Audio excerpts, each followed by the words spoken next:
बिस्मिल्लाहिर्रहमानिर्रहीम अस्सलाम वालेकुम। विलेज स्टोर च खुश आमदीद। मैं तुहाड़ा दोस्त हसन अशरफ। दोस्तों अज मैं तुहानू कलम लाने का तरीका दसना इंदी जैतून दी। जो तुहानू पार्सल मिलेगा ना जी, उहदे विच कलमां होणगियां जिहड़ी तदाद च तुसीं मंगाओगे, नाल एक रूटिंग हार्मोन का पाउडर होएगा जिहड़ा तुसीं मेरे को खरीदोगे, ठीक है। इहदी कीमत लैदा होएगी। नाल जनाब असीं तुहानू थैलियां फ्री भेजांगे, नाल एक शापर फ्री भेजांगे जिंदा तुसीं बाद दे विच शैड जिहा बनाओगे, छोटा जिहा टर्नल बनाओगे, ठीक है। हुण आपां आने आ जी कलमां लाण। सब तो पहले तुसीं थैलियां दे विच भल भर लेनी। भल भरन तो बाद तुसीं थैली नूं चंगी तरह पानी ला देना। जदों भल सारा पानी चूस जाए उस तो बाद तुसीं थल्ले सुराख कर देने ने छोटे ऐली जगह ते, ठीक है, साइडां ते।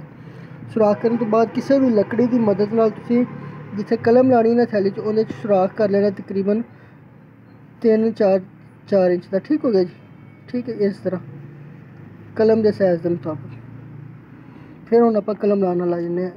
कलम पकड़ना जी, उबले हुए पानी दे विच तुसीं तकरीबन 3-4 इंच तक कलम नूं डिप कर लेना। डिप करने तो बाद इहनूं थोड़ा जिहा छट्टा दे देना ताकि पानी निकल जाए। उस तो बाद जनाब जो रूटिंग हार्मोन होएगा वो तुसीं इन्हूं करके ला लेना। वो मेरे ना एक हत्थ च मोबाइल से तो फिर मैं हार्मोन पहलों एक कलम नूं ला के रख लिया, ठीक है। यह देखो जी, ये तुसीं समझ जाओगे कि इन्हूं उंगली की मदद नाल ना सारा ला के बिस्मिल्लाह पढ़ के जनाब तुसीं इहनूं थैली दे विच ला देना, ठीक है जी। जिहड़ी जैतून दियां कलमां होंदियां ने ना जी, अगर तुसीं 10 लाओ ना रूटिंग हार्मोन दे नाल ते तुहाडियां विचों 5 लाजमी चलदियां ने। ते एह् भी हो सकदा तुहाडियां 10 ही चल जान, ते एह् भी हो सकदा तुहाडी इक भी ना चले।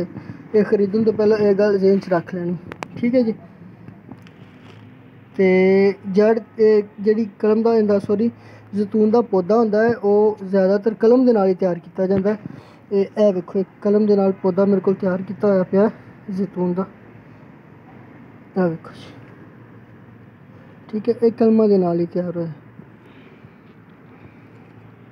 ठीक है जी। इंदी इस टाइम कीमत जनाब अगर तुसीं नर्सरी तो लैन जाओ तो 3, 3.5, 450 तक्कर नर्सरी दे विचों मिलदा जेह्ड़ा कलम दे नाल त्यार कीता जांदा, ठीक है जी।